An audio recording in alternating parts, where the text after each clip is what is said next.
नमस्कार मित्रों। आज सोमवार है और आज एक खास मुद्दे को लेकर आप सबों के बीच आया हूँ। भारत के सर्वोच्च न्यायालय यानी सुप्रीम कोर्ट ऑफ इंडिया से आज एक बड़े मुद्दे पर फैसला आ गया है। ईडब्ल्यूएस को जो आरक्षण यानी कि इकोनॉमिकली वीकर सेक्शन, जो गरीब सवर्णों को 10% आरक्षण दिया जा रहा था, इसको लेकर के सर्वोच्च न्यायालय में एक केस चल रहा था और आज उस मुद्दे पर सर्वोच्च न्यायालय ने अपना फैसला सुना दिया है। उन्होंने यह कहा है कि यह 10% का जो आरक्षण है यह बरकरार रहेगा।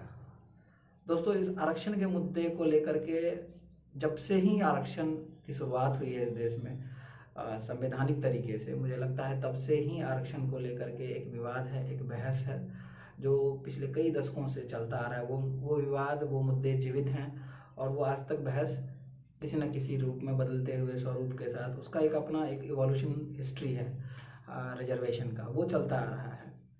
और ईडब्ल्यूएस के मामले में जो कि जब एनडीए लेड नरेंद्र मोदी जी की सरकार आई तो विधिवत उसको कानून बना करके पास किया गया और आरक्षण की व्यवस्था की गई। सब गरीब सवर्णों के लिए 10% आरक्षण की व्यवस्था की गई और तब से ही इसमें एक पक्ष विपक्ष और दोबारा जिसे कहते हैं कि आरक्षण पर एक बहस को नए रूप में सामने आ गया कि आरक्षण की ज़रूरत गरीब सवर्ण कौन है। क्योंकि जो मापदंड, देखिए, समय समय पर क्या हुआ है कि अलग अलग कैटेगरीज़ को, अलग अलग कास्ट्स को, कम्युनिटीज़ को, जातियों को, समुदायों को इसमें इंक्लूड किया गया है और अलग अलग मापदंड, पैमाने भी अलग अलग। जैसे अगर आप ओबीसी के क्रीमी नॉन क्रीमी लेयर को देखेंगे, वहाँ एक खास तरीके का पैमाना है, मापदंड है।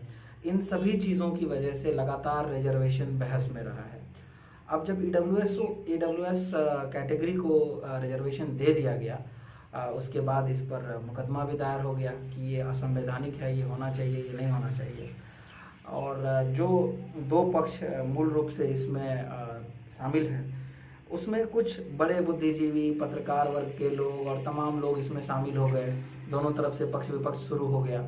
तो जो दलित ओबीसी समाज के तरफ से जो लोग मुखर होकर इन मुद्दों पर बोलते आए, दोस्तों, मेरा आरक्षण को लेकर के मानना ये है कि आरक्षण अलग अलग टाइम पर अलग अलग कैटेगरीज को, अलग अलग कास्ट ने इसके लिए आंदोलन उन्होंने किया और कहीं ना कहीं वो एकोमोडेट होते चले गए।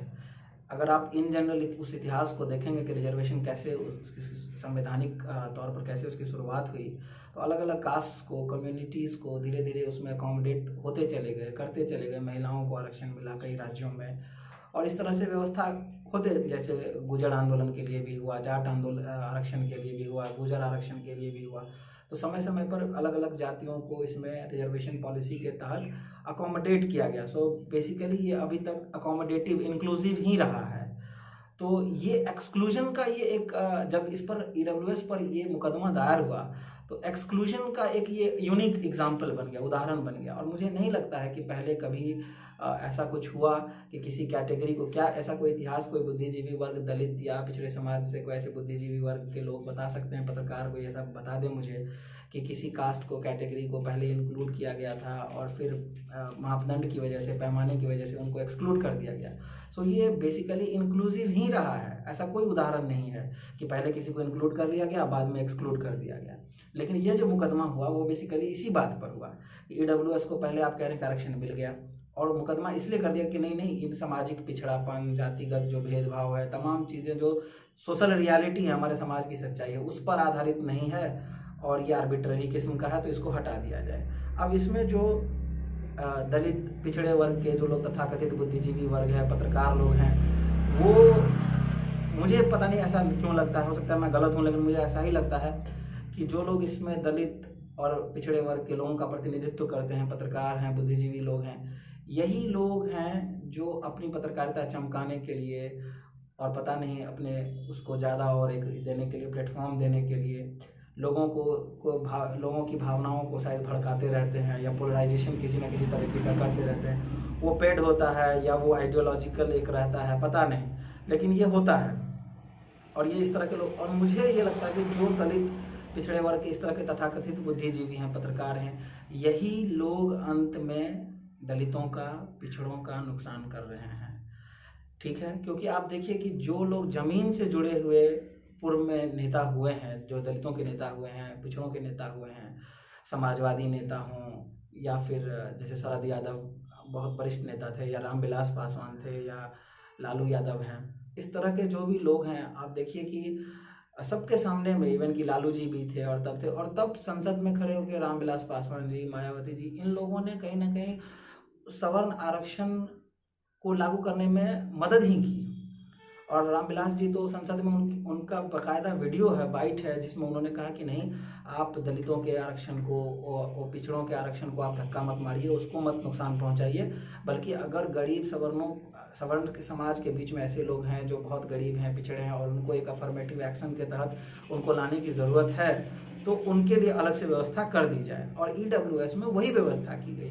तो ये ज़मीन से जुड़े हुए नेता थे, इनको कहीं ना कहीं पता था कि सामाजिक संघर्ष किस तरीके से चलता है और प्रतिनिधित्व का मुद्दा क्या है। हालांकि आज इस बात पे बहस हो सकता है कि जो सवर्ण समाज है उसका प्रतिनिधित्व पहले से ही बहुत ज़्यादा है, लेकिन फिर भी कई लोग, दोस्तों ये बहुत बड़ा देश है, बहुत तरह के लोग हैं, बहुत लोग पीछे छूट जाते हैं उस देश में, तो कहीं ना कहीं अकोमोडेटिव होने की बात हो जाती है, इंक्लूसिव हो जाने की बात होती है, रादर देन कि आप एक्सक्लूजनरी हो जाएं। ठीक है, तो उसी तहत ये ईडब्ल्यूएस का आरक्षण दिया। अब देखिए कि मैं क्यों कहता हूँ कि जो दलित पिछड़ों के जो तथाकथित बुद्धिजीवी हैं, पत्रकार वर्ग है, वो ही इनका नुकसान कर रहे हैं। अब देखिए, एक बहुत बड़े पत्रकार हैं, दिलीप सिंह मंडल इनका नाम है, बहुत लोग इनको फॉलो करते हैं फेसबुक पर और तमाम प्लेटफॉर्म्स पे, इनके आते भी रहते हैं, प्रिंट वगैरह, कई अखबार में आते रहते हैं इनके कॉलम वगैरह। बट देखिए ये किस तरह से भविष्यवाणी करते हैं और कैसे मठाधीश और पंडित बने हुए हैं, और इन पंडितों का क्या हाल है, ये थोड़े से आप उदाहरण में समझ जाएंगे। देखिए, कल फेसबुक पर, ये मैं पोस्ट इनका स्क्रीनशॉट शेयर कर दे रहा हूँ, कल इन्होंने क्या बोला है, एक दिन पहले की बात है। देखिए, ये लिखते हैं, और ये मैं स्क्रीनशॉट शेयर कर रहा हूँ, ईडब्ल्यूएस कोटा केस में कल संविधान की जीत होगी, आप जीत रहे हैं, न्याय की जीत होगी, सोमवार को आएगा सुप्रीम कोर्ट का फैसला, अनरिजर्व सीटें सब की हैं, उसका एक हिस्सा काटकर सवर्ण जातियों के एक वर्ग को देना गलत है, इनका कोई ऐतिहासिक सामाजिक पिछड़ापन नहीं है, केंद्र सरकार आंकड़े पेश नहीं कर पाई, यही साबित होगा। ये इन पंडित जी की भविष्यवाणी है। लेकिन आज फिर देखिए क्या हुआ, आज फिर इन्होंने ही पोस्ट किया है, जब सुप्रीम कोर्ट में सुनवाई हुई, अब ये सुप्रीम कोर्ट पर कास्टिस्ट होने का, कॉलेजियम के कास्टिस्ट होने का आरोप लगा रहे हैं। ये स्क्रीनशॉट भी मैं यहाँ पे डाल दे रहा हूँ। देखिए क्या कह रहे हैं, सवर्ण ईडब्ल्यूएस आरक्षण पर फैसला सुनाने के लिए 5 सवर्ण जजों की बेंच बनाना बहुत बड़ा घोटाला है, कास्टिस्ट कॉलेजियम हैशटैग, ये इन्होंने लिखा है। एक और पोस्ट में इन्होंने लिखा है कि 5 सवर्ण जज आपस में खूब लड़े, सहमत और असहमत हुए, एक दूसरे को गलत कहा, पर अंत में तय किया कि सवर्णों का पक्ष सही है, हैशटैग ईडब्ल्यूएस जारी रहेगा, कास्टिस्ट कॉलेजियम। ओबीसी आरक्षण 52% करने का रास्ता साफ, सुप्रीम कोर्ट ने ईडब्ल्यूएस केस में कहा 50% की लिमिट से ऊपर दे सकते हैं आरक्षण। बालाजी केस और इंदिरा साहनी केस के फैसलों के कारण अब तक नहीं बढ़ पा रहा था ओबीसी कोटा, ओबीसी को अब आगे बढ़कर मांग लेना चाहिए, कोई नहीं रोकेगा, लेकिन मांगना तो पड़ेगा। अब इन 3-4 पोस्ट के माध्यम से समझिए, एक ही पत्रकार को मैं, क्योंकि उतना टाइम और स्पेस नहीं होता है, और ये बहुत मुखर लोग हैं जो मुखर होकर के बोलते हैं। अब देखिए 24 घंटे में ही कैसे इन्होंने पाला बदल लिया। 24 घंटे पहले ये मठाधीश बने हुए थे, पंडित लगे हुए थे, ये कह रहे थे कि संविधान की जीत हो रही है, न्याय की जीत हो रही है, 50% से ज़्यादा आरक्षण नहीं दे सकते हैं, केंद्र सरकार आंकड़े पेश नहीं कर पाई और ये सामाजिक पिछड़ापन नहीं साबित कर पाए, इसीलिए ईडब्ल्यूएस आरक्षण खत्म होने जा रहा है।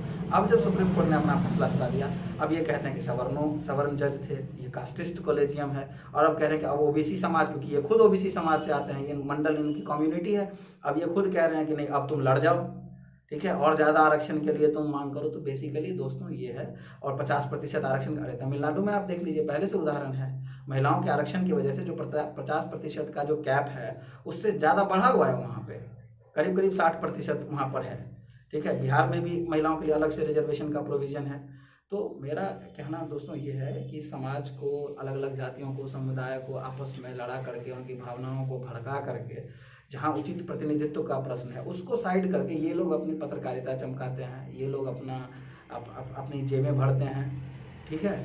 इन लोगों को फॉलो ना करें। बहुत ऐसे लोग हैं, बहुत लोग ऐसे हैं जो सेकुलरिज्म का चोला ओढ़कर ये काम करते हैं, बहुत लोग ऐसे हैं जो दलितों का मसीहा बन के यही काम करते हैं, बहुत लोग ऐसे हैं जो समाजवादी का का चोला ओढ़ करके और पीछे से ये काम करते हैं। बेसिकली इनका ये होता है कि अपनी नेतागिरी चमकानी होती है, इनको अपनी पत्रकारिता चमकानी। ऐसे लोगों से बचें और सावधान रहें, क्योंकि बहुत बड़ा समाज, इवन पढ़े लिखे लोग, डॉक्टर, इंजीनियर्स, कई तमाम ऐसे लोग हैं जो ब्लाइंडली इनको फॉलो करते हैं। इनको ये लगता है कि नहीं दिलीप मंडल जी हैं, ये बहुत अच्छा बोल रहे हैं, ये लक्ष्मण यादव जी हैं, ये फलाने जी हैं, ये बहुत अच्छा बोल रहे हैं, बहुत अच्छा कर रहे हैं। लेकिन वो पीछे हिस्ट्री में नहीं देखते कि रिजर्वेशन का हिस्ट्री क्या है। आप देखिए कि रामविलास पासवान जी का स्टैंड क्या था, मायावती जी का स्टैंड क्या था, लालू प्रसाद यादव जी वो सबसे बड़े कह लीजिए कि जिन्होंने सामाजिक संघर्ष को एक नया, बिहार जैसे प्रदेश में जहाँ जातिवाद सबसे अधिक था, उन्होंने वो एक अलग मुकाम पे ले गए। उनके जीते जी सब कुछ हुआ है रिजर्वेशन सवर्ण, और वो लड़ते रहते हैं। वो सामंतवाद से, जातिवाद से, तमाम चीज़ों से वो लड़े हैं, वो अपने लाइफ टाइम में लड़े हैं, उनके सामने ही ये सब कुछ हुआ है। तो इन चीज़ों को ध्यान में रखिए कि हमारे जो एक्चुअल में जो समाजवाद के, जातिवाद से लड़ने वाले नेता थे, उन लोगों ने किस तरह से चीज़ों को देखा। और ये देखिए दोस्तों, फिर कहता हूँ, ये देश बहुत बड़ा है, सबको लेकर चल रहा होगा। जो कहते भी हैं प्रधानमंत्री जी कि सबका साथ और सबका विकास, तो ये कहने भर से तो खैर ठीक है, वो कहते हैं, लेकिन एक्चुअल में इस देश के लोगों को, अलग अलग कम्युनिटीज़ को उसी एकता और सामंजस्य के भाव से चलना होगा, तभी देश प्रगति के रास्ते पे आगे बढ़ सकता है। गला काट प्रतिस्पर्धा से और आप जातिगत द्वेष फैलाने से, समुदायों को आपस में लड़ाने से, भावनाओं को भड़काने से इस देश का कभी कोई भला नहीं होगा। तो ऐसे पत्रकारों और तथाकथित बुद्धिजीवियों से सावधान रहें। धन्यवाद।